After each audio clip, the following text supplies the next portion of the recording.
Muy buenas tardes, que el Señor les bendiga a cada uno de ustedes. Nuevamente hoy martes en nuestro estudio que siempre lo procuramos dar basado bajo este asunto, los últimos tiempos. Así que cada estudio bíblico los martes buscamos de alguna u otra manera hacer un enfoque bíblico en donde se nos muestre qué espera Dios de nosotros durante el tiempo del fin, hacia a dónde se dirige este mundo, qué señales tenemos, cuál es el indicativo de que el Señor viene pronto. Y antes de que entremos en el tema de hoy y para estos próximos martes, quisiera recordarle a todos mis amigos y mis hermanos que este fin de semana, este viernes, tendremos la repartición de los alimentos. Seguimos nosotros, gracias a Dios, por las puertas que tenemos en el banco de alimentos y estamos repartiendo aproximadamente 80 o 100 personas alimentos este viernes. Será desde las 2 de la tarde en adelante y tienen que inscribirse y todo lo demás. Por otra parte, preguntamos, ¿qué podemos hacer? Volvemos a recordarte, es necesario que cada uno de nosotros, los que a Dios nos ha bendecido de una u otra manera, tenemos una entrada económica fija, pues nos recordemos de aquellos que están pasando momentos delicados y difíciles. Así que las tres cosas que siempre recordamos, volvamos a repetirlas. Número 1, esperamos tus oraciones, para que cada persona que llegue a este lugar sea bendecido, pero además de ser bendecido materialmente, sea bendecido espiritualmente. Que si llega alguna persona que no conoce a Dios, sea tocada por Dios para salvación. Todos podemos participar de esa responsabilidad. Lo segundo que podemos hacer es que podemos, y cuando vamos al supermercado esta semana, apartar algunos 2, 3 artículos y decir, alguien lo necesita. Lo llevo a nuestra congregación. Puedes hacerlo llegar aquí a nuestra congregación, donde puedes hacerlo llegar en las horas del día, de 9 a 4 de la tarde. Será bien recibido y el Señor te va a bendecir. En tercer lugar, si usted no tiene la oportunidad de llegar hasta nuestro local para entregar un bien o un aporte, entonces usted debe dirigirse a la página web de nuestra iglesia. Allí está el número de cuenta de nuestra congregación o de la Asociación Centro Evangelístico Internacional. Usted puede enviar su donativo y en comunicación pone ayuda social. Eso nos indicará a nosotros que no es una ofrenda normal o para el templo, sino que es una ofrenda que tiene un destino específico, la ayuda social. Como iglesia nosotros de parte nuestra invertimos de los fondos de la iglesia y de todos los aportes cada mes casi 400 euros, seguramente para los meses que vendrán, y si hubiera mayor necesidad, pues invertiríamos mucho más. Gracias por tu aporte, gracias por tu apoyo, gracias por estar con nosotros, pero sobre todo damos gracias a Dios por el corazón que el Señor te ha dado a ti. Y la Biblia es clara, el que da al pobre presta a Jehová y se lo devolverá, porque Dios no es deudor de nadie. Si usted en su corazón siente ayudar a un necesitado y usted se lo da, puedo garantizarle algo, Dios se lo devolverá, ya se lo ha devuelto, de muchas maneras, con salud, con bienestar económico, con puertas abiertas de trabajo, porque Dios es un Dios de dignidad. Él dijo, tú das al pobre, es como si me prestaras a mí, y yo soy buen pagador. Bendito sea Jesucristo. Gracias a Dios por esa palabra y esa promesa. Ahora bien, es importante que recuerden que si todos los que estamos asistiendo, o si usted ha pensado asistir, ¿a quién recibimos para dar alimento? A personas que en verdad están viviendo limitaciones. Hay personas que inclusive están con la ayuda del gobierno, pero es una ayuda muy limitada. Así que nosotros extendemos la mano al que dice, pastor, mi economía o mi presupuesto no nos está dando. Es un apoyo y lo mantenemos con mucha discreción, punto. Pero si usted tiene la oportunidad de tener lo básico y lo necesario, entonces no ocupe ese lugar. Permita que alguien que sí lo necesita pueda realmente estar allí. Gracias por su ayuda, gracias por comprendernos, pero sobre todo, gracias por orar por este proyecto y gracias por aportar en este proyecto. Gracias, Dios les bendiga a todos. Bien, durante los próximos martes he tomado el tiempo para que estudiemos precisamente 3 parábolas que son ubicadas en el escrito exactamente después que el Señor Jesucristo habló del tiempo del fin. El capítulo en el libro de San Mateo que describe en una forma muy extraordinaria y con muchos detalles es el libro el capítulo 24 de Mateo. Es un capítulo impresionante.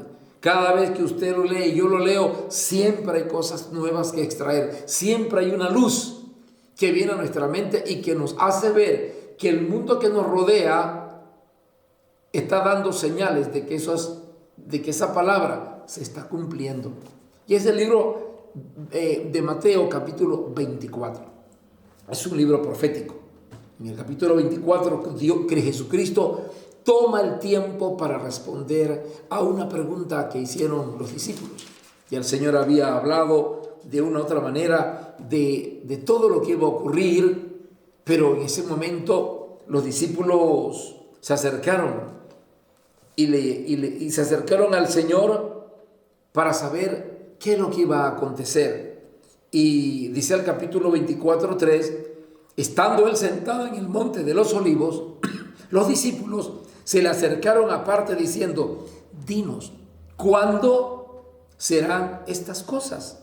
¿Y qué señal habrá de tu venida y del fin del siglo? Mire que el capítulo 24 de Mateo describe una pregunta que abarca tres cosas importantes. Número uno, ¿cuándo serán estas cosas? Porque él había hablado de la destrucción de Jerusalén, que iba a ser destruido por completo Jerusalén. Si usted lee en el capítulo 23 del libro de Mateo, versículo 37, Jesucristo dijo, Jerusalén, Jerusalén, que matas a los profetas y apedreas a los que son enviados. ¿Cuántas veces quise juntar a tus hijos como la gallina junta sus polluelos debajo de las alas y no quisiste? Y dice, he aquí, vuestra casa os es dejada desierta. Mire la observación que hace Jesús a sus discípulos. Cuando él está hablando de Jerusalén, el templo, la ciudad, era un reverbero, por así decirlo, de multitudes.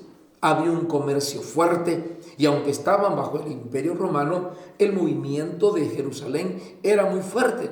Venían personas de todas partes, judíos a ofrecer sus sacrificios, sus ofrendas, pero también había muchas personas del extranjero que aprovechaban el movimiento para sus ventas. Por lo tanto, Jerusalén estaba en pleno despertamiento y desarrollo económico como capital, como ciudad. Lógicamente, Cristo está mirándolo y dice aquí claramente el versículo 38, en el capítulo 23, versículo 38 del libro de Mateo. He aquí, vuestra casa os es dejada desierta. Estás anunciando que va a ser arrasada. ¿Por qué razón? Porque mucho tiempo atrás, por siglos, el Señor envió a Jerusalén profetas.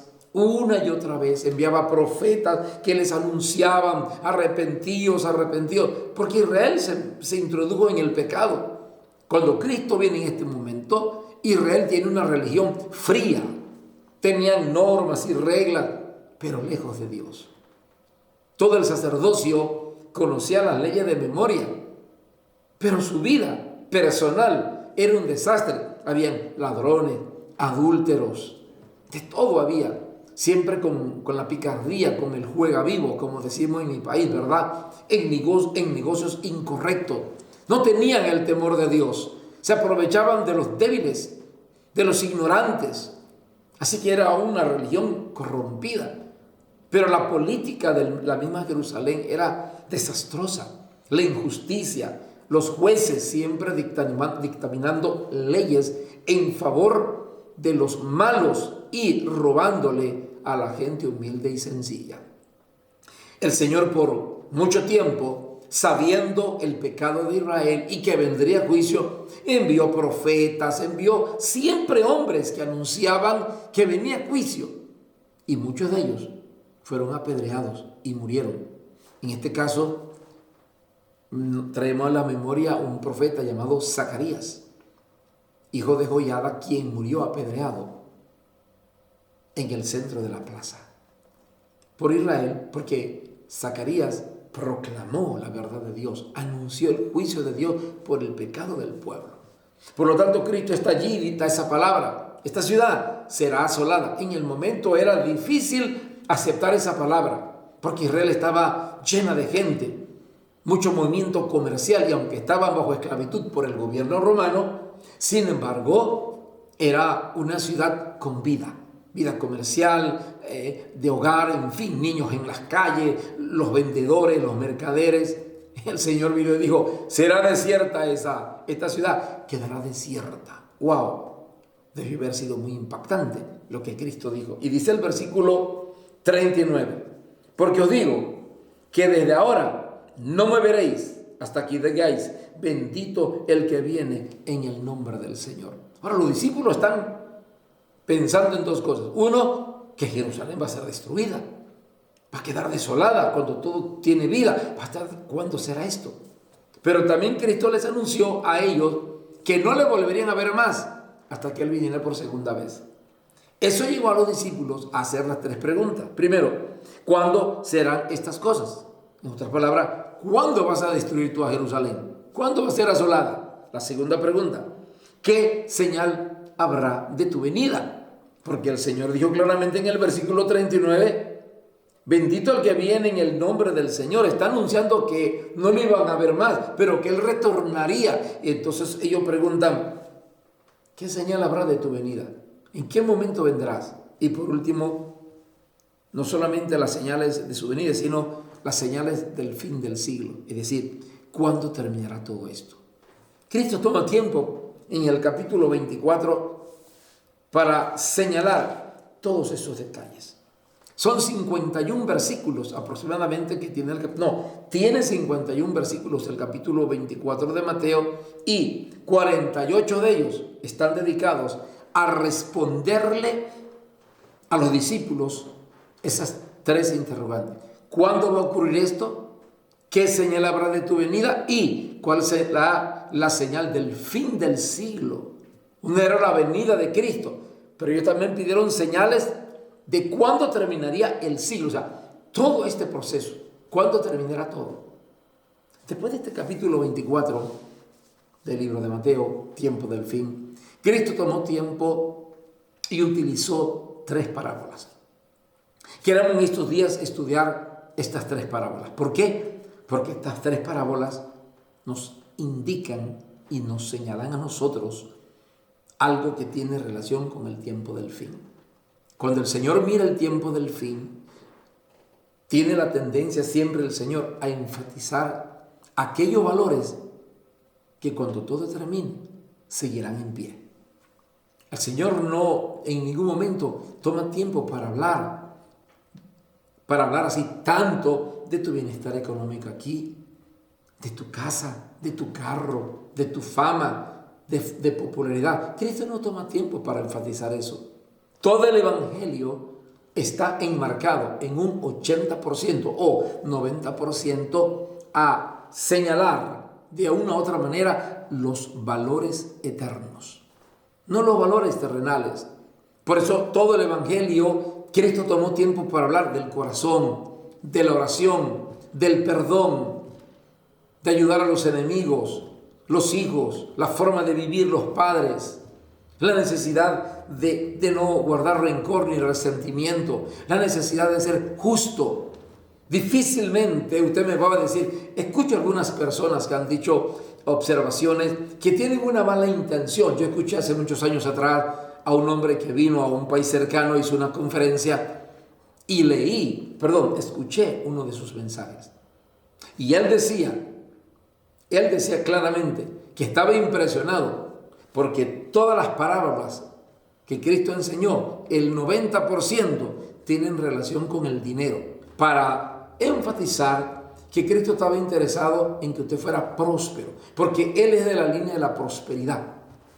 Cuando yo escuché ese mensaje, yo estaba muy inquieto y yo tenía que viajar por 7 horas a visitar en otro país un centro de predicación que teníamos. Así que inquieto por esa razón, y como tenía que estar 7 horas en viaje, tomé mi Biblia y empecé a buscar parábola por parábola y empecé a leer 38 parábolas. Y permítame decirle, mire, el 80 o 90% de las parábolas fueron escritas para enfatizar los valores eternos.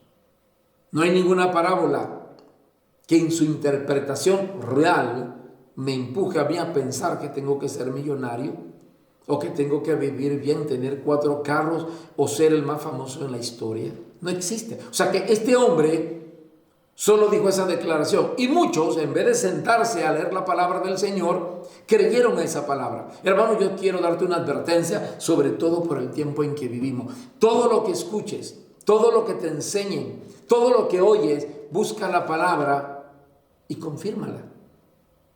Yo le digo a mi membresía, lea la palabra.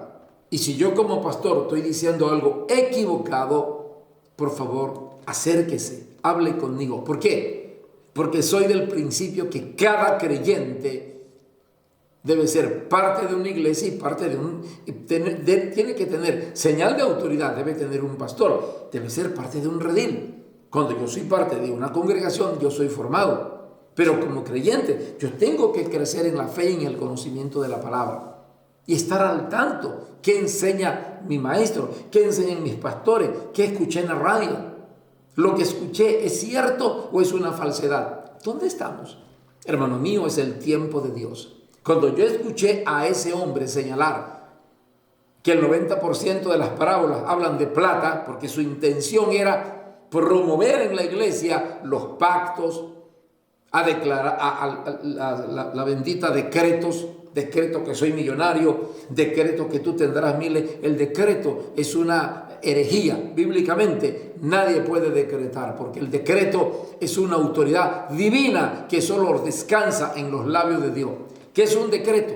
Un decreto fácilmente lo entendemos cuando vemos en Génesis capítulo 1, donde el Señor dijo, hágase la luz, y la luz fue hecha. Ese es un decreto, es una palabra de autoridad, es una palabra creativa. Nosotros como creyentes, en ningún lugar bíblicamente se nos envía a decretar. Esa es una autoridad y un derecho solamente de Dios.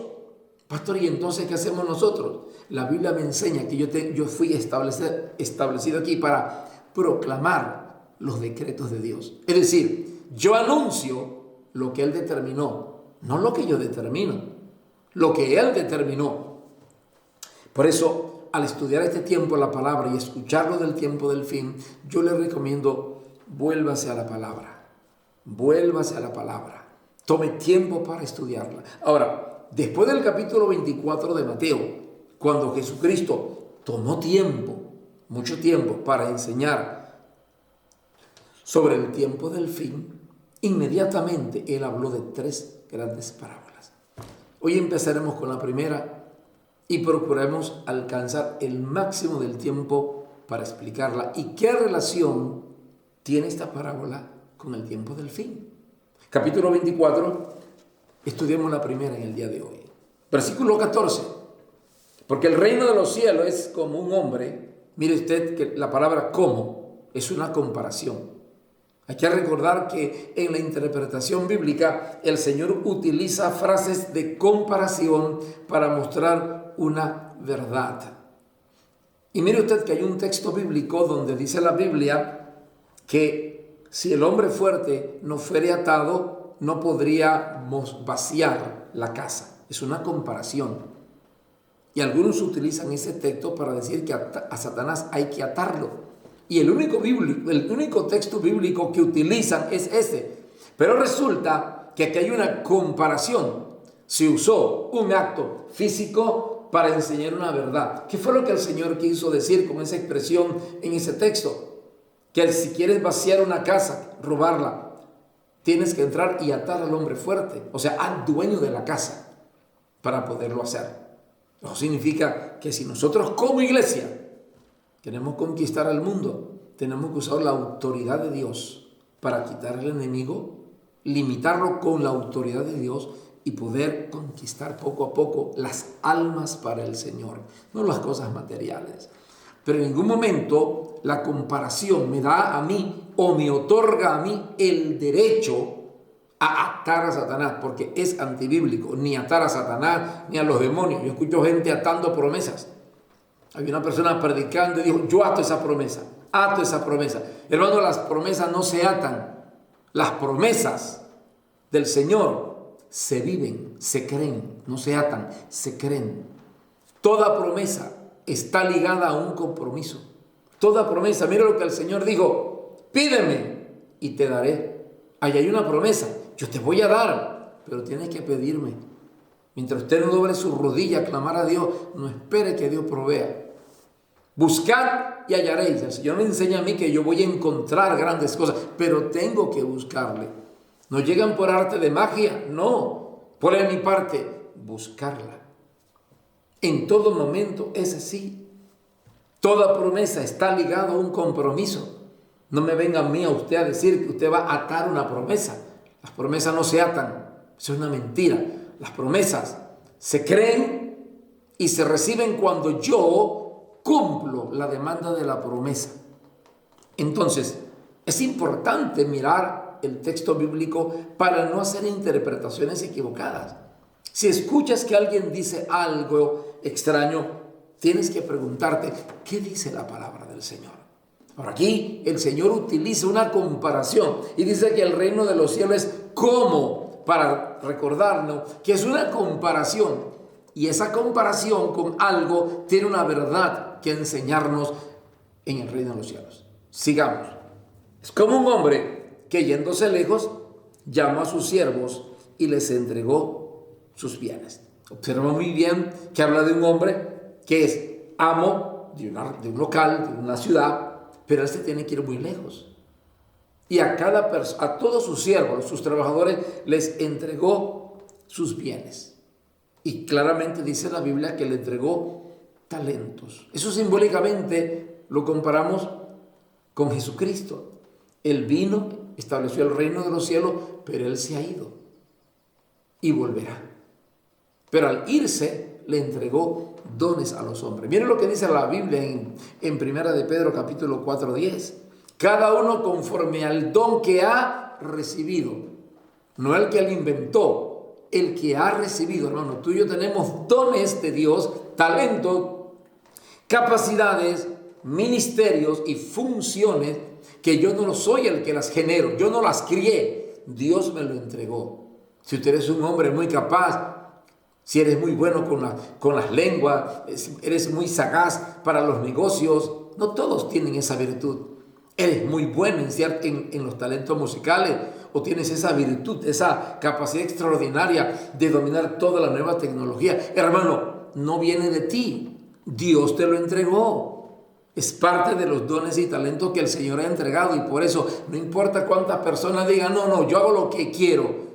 Yo soy esto. Yo tengo la capacidad, y quitan a Dios, muy pronto se darán cuenta que han sido necios. Porque todo lo que usted tiene y todo lo que ha recibido viene de Dios. Él te lo entregó. Sencillamente, Él te lo entregó. Un hombre enojado porque alguien le enseñó el valor de diezmar y ofrendar, y él dijo, yo no tengo por qué diezmar y ofrendar. Yo tengo todo. Yo sé trabajar. Mis manos son fuertes. Tengo capacidad para hacer lo mío. Y el que estaba a su lado le digo, ¿sabe qué, Señor? Su capacidad, su talento, su fuerza y sus virtudes se le entregó a Dios, se le entregó Dios a usted. Porque usted pudo haber nacido inválido. ¿Cuánta gente no ha nacido inválida? ¿O cuántas personas en el camino no quedan parapléjicas, sin capacidad de poder moverse? Pero si tú tienes fuerza para trabajar, si tienes capacidad, no viene de ti. Dios te la entregó. Honra a Dios con tus bienes. Busca la iglesia donde te congregues. Sí, ¿dónde te congregas? Ve allí. Alguien me preguntó un día, pastor, yo quiero diezmar, pero yo voy a la católica. Pues lleva a la católica donde tú te congregas tus diezmos, punto, ofrenda. Pero cuidado, no te enorgullezcas. Yo puedo, yo solo puedo, no necesito. No, todo lo que tú tienes viene de Dios. Y Dios está esperando que tú seas agradecido.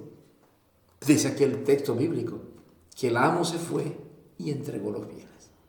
Mire usted la comparación para nuestra época. ¿Y por qué lo dice precisamente hablando del tiempo del fin?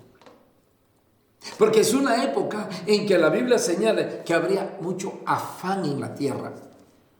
Lo vimos hace unos días atrás, donde los hombres, de acuerdo al capítulo 24 de Mateo y de Lucas 17, dice que los hombres estarían comprando, vendiéndose, casando, dándose en casamiento. Habría un afán construyendo, plantando.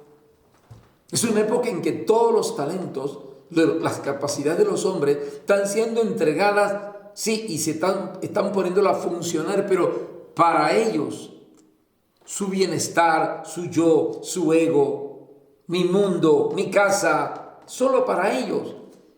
Y se les olvidó que el talento y la capacidad que Dios te entregó no solamente es para que tú puedas existir, sino para que tú cumplas con el propósito de Dios que hay en tu vida.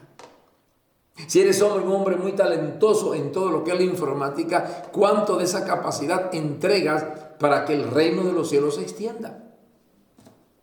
Si eres un hombre muy bueno en la música, ¿cuánto de ese talento musical lo entregas como un don de Dios para ministrar en la casa de Dios, para enseñar a otros y que ellos puedan servirle al Señor? Pero muchos de los que tienen talentos y capacidades, siendo profesionales, no dan nada a una congregación ni la ayudan, porque primero presentan un costo. Bueno, yo le enseño, pero te cuesta 20 euros la hora. Pero si Dios te lo regaló y ya tienes otras formas, ¿por qué no tomas un tiempo y formas a alguien para que sirva en la casa de Dios? Es interesante. Aún los músicos, los que tienen la capacidad de crear música, Dios les da alabanzas y muchos de ellos dicen cuando cantan, este cántico que voy a cantar hoy, Dios me lo reveló. Sí, te lo reveló Dios, pero se lo vendes a la iglesia. Y nadie lo puede tener si no lo compra. Y nadie lo puede escuchar hasta que no lo compre. Permítame decirle, hermano mío, Dios dejó los talentos y las capacidades para que cumplamos el propósito de Dios en esta tierra. No lo olvide. Y el propósito de Dios es más que ser millonario. No, hermano mío, no. Todos los dones y capacidades que Dios nos ha dado es para que, de alguna manera, tomemos la oportunidad de engrandecer el reino de los cielos. Sí, la mayoría se engrandece a sí mismo, pero el reino de los cielos está siendo engrandecido. Está siendo engrandecido. Toma tu capacidad y tus talentos que el Señor te lo entregó y pregúntate, ¿cómo puedo utilizar mi talento para bendecir la obra del Señor? Tu obra. ¿Cuál obra, pastor? A donde usted asiste. Si usted asiste a una iglesia que no es la nuestra, allí dedique su tiempo. Dedíquese. Todos los que tenemos capacidad y fuerza, ¿qué le estamos entregando al Señor para que su obra se... ¿Cuál es la obra más importante del Señor ahora mismo? Número 1, conservar a su iglesia en santidad para su pronto regreso. Y número 2, proclamar el evangelio a toda criatura ahora que tenemos la oportunidad. ¿Cuántas personas talentosas en todo lo que es la nueva tecnología, pero no hacen nada para abrir puertas de bendición y proclamar el evangelio? Dios mío, yo oro a Dios, hermano mío, que ese talento que Dios te dejó, lo utilices correctamente, no solamente para tu bienestar, amén por ello, pero ¿cuánto de ese talento le estás dando al Señor para que su obra se extienda? Mira lo que dice el versículo, y a uno dio 5 talentos, a otros 2, a otros 1, cada uno conforme a su capacidad, y luego se fue lejos. ¿Quién entregó las capacidades y los talentos? El amo. ¿Quién es el amo? Jesucristo, el Hijo de Dios. Por eso la Biblia me enseña a mí que no debe haber orgullo ni soberbia, ni debe haber un espíritu de superioridad en nadie por los talentos que tiene. Tampoco puede haber menosprecio. Si usted es una persona, en mi país le llamamos todo un MacGyver, porque MacGyver fue un programa televisivo, algunos lo recordarán, pues ya no se da, pero MacGyver era un hombre, era un artista que tenía un programa televisivo, así se llamaba el programa MacGyver, pero era un hombre que sabía hacer de todo sabía hacer. Y cuando se hablaba las escenas, era un espía. De cualquier cosa construía un arma, construía una bomba. ¿Qué no hacía él? Y por eso se llamaba MacGyver. En mi país, cuando una persona era muy talentosa, ¿verdad? Sabía de todo. Manejaba carro, camión, podía pintar, construía, sabía de electricidad, sabía también del acueducto, de cómo poner el agua, cantaba, tenía dones musicales. La gente decía, oye, pero este es un MacGyver. Quizás usted lo escuchó, ¿verdad? Pero permítame decirle, no todos son MacGyver. No todos hemos recibido muchos talentos. ¿Cuál es el problema con usted y conmigo? Que muchas veces, cuando no vemos que otros tienen nuestra capacidad o nuestros talentos, los menospreciamos. Pero permítame recordarle, las diferencias entre muchos talentos y pocos talentos no la determinamos nosotros, fue Dios. La Biblia me dice claramente que a uno le dio 5, a otro 3, a otros 2, a otro 1 talento. Y en ningún momento podemos decir que, bueno, el que tiene 5 talentos es porque es más privilegiado, es porque es especial. Muchas veces cuando encontramos personas con mucha capacidad, encontramos que su problema número 1 es la soberbia. Aún en la casa de Dios, aún en el ministerio. Entonces encontramos frases muy populares en el ministerio como esta: Dios me ha dado a mí una unción especial. Siempre quieren hacerte sentir que son superiores. Escúcheme, no existe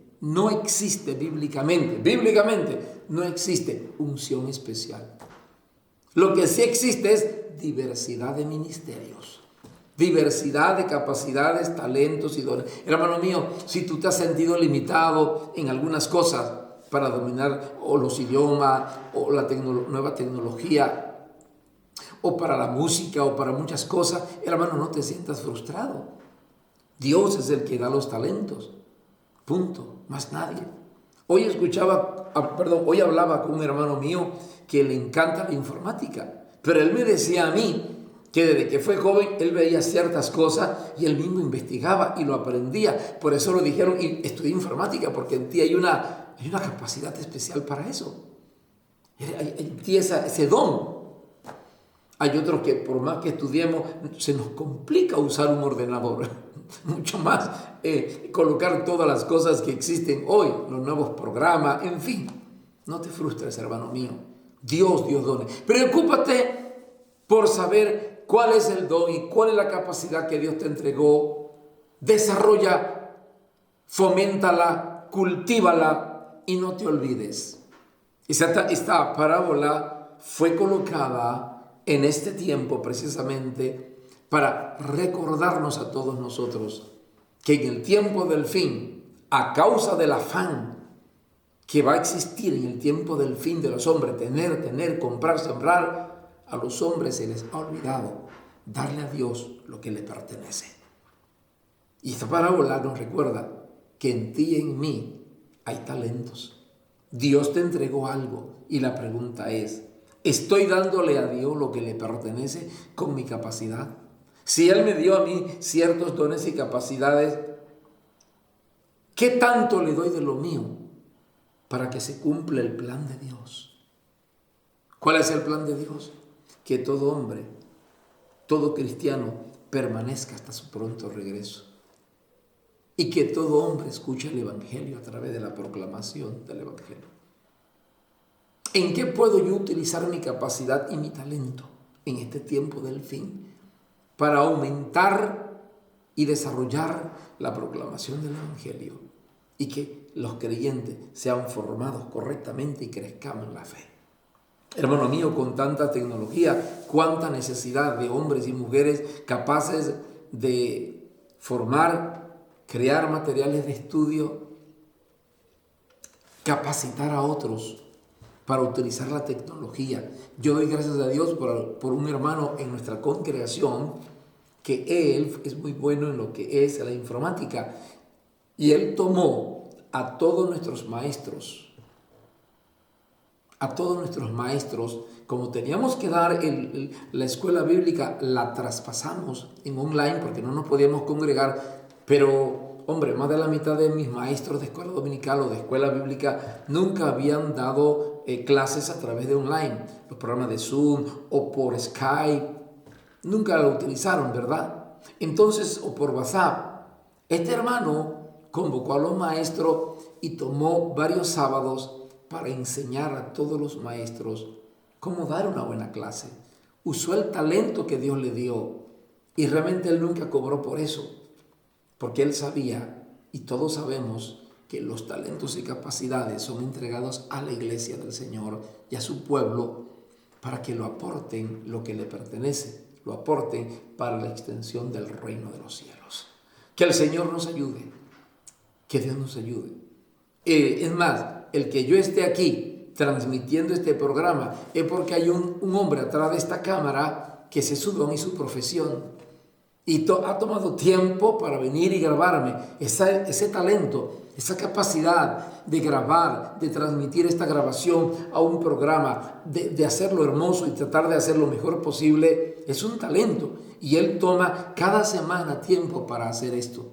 Yo no lo podría hacer, él sí. Y lo está haciendo. Entonces, ¿por qué Dios introduce esta parábola en este tiempo? Sencillo, para recordarle a usted y a mí que en el tiempo del fin debemos usar los dones correctamente, porque el Señor lo está esperando. Yo te pregunto a ti ahora, antes que oremos,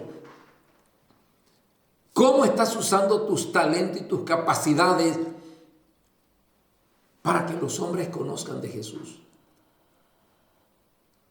¿Qué aportas tú a la congregación donde tú vas? ¿Qué aportas para que la iglesia pueda avanzar? Para que la iglesia pueda fomentar la educación. Es más, hasta una persona que diga, pastor, yo soy ebanista, que carpintero. Oiga, cuánta necesidad de construir buenos tableros, buenas sillas, buenas bancas, para que nuestros hermanos puedan sentarse y tomar tiempo para aprender del Señor. Todos somos útiles. Pero mi pregunta, ¿estás haciéndolo? La parábola de los talentos tiene objetivo recordarnos que lo que yo tengo y lo que tú tienes no fue dado solamente para que vivas bien, fue dado para que tú engrandezcas el reino de los cielos y engrandezcas la obra de Dios. No engrandezcas tu nombre y seas famoso, no. Eso no tiene valor para el reino de los cielos. Invierte en su obra. Oremos. Yo animo a cada hermano, cada amigo, a que haga su parte. Termino con una pequeña ilustración. Hace unos días atrás, tenemos una página web, pero hace un tiempo atrás llegó aquí una joven que al final no se ha podido congregar, pero es convertida desde su país y vio nuestra página y me llamó y me dijo, pastor, esta es mi profesión, hacer páginas web y me gustaría aportar y ayudar para que sea lo mejor para ustedes. Y me llenó de alegría saber que alguien, una joven profesional, está pensando cómo puedo aportar con mi capacidad a que el reino de los cielos se extienda. Y no solamente para comer y vivir bien, sino para que su obra se extienda. Cada uno conforme al don que ha recibido, ministrelo a otro. Oremos. Próxima semana continuamos con este pensamiento. Padre Celestial, te doy gracias por el tiempo que tú nos estás dando. Cada uno de los que nos está sintonizando y está detrás allí en su televisor o en su móvil viendo este programa, ha recibido esta palabra. Señor, pero solamente hay alguien que puede traer convicción de lo que hemos dicho y es tu Espíritu Santo. Padre, a cada uno de mis hermanos y amigos que nos escuchan, que podamos, Señor, reflexionar y pensar y preguntarnos todo lo que sé, en qué he aportado para que el reino de los cielos se extienda. Gracias, Señor. La palabra de los talentos me enseña que cada uno de nosotros recibió talento. No hay nadie que no tenga algo bueno que hacer para la obra del Señor. Pero danos entendimiento y no permitas, mi Señor, que nuestra vida sea absorbida por los afanes de este siglo y se nos olvide que lo más importante es el reino y la obra del Señor, el reino de los cielos. Gracias por este tiempo. Amén. Muchas gracias por estar con nosotros y no te olvides, este fin de semana tendremos el programa de la repartición de alimentos. Haga su aporte. Gracias por su ayuda. Mañana nuevamente te esperamos para continuar con este hermoso estudio bíblico. Que el Señor le bendiga ricamente a cada uno de ustedes. Gracias.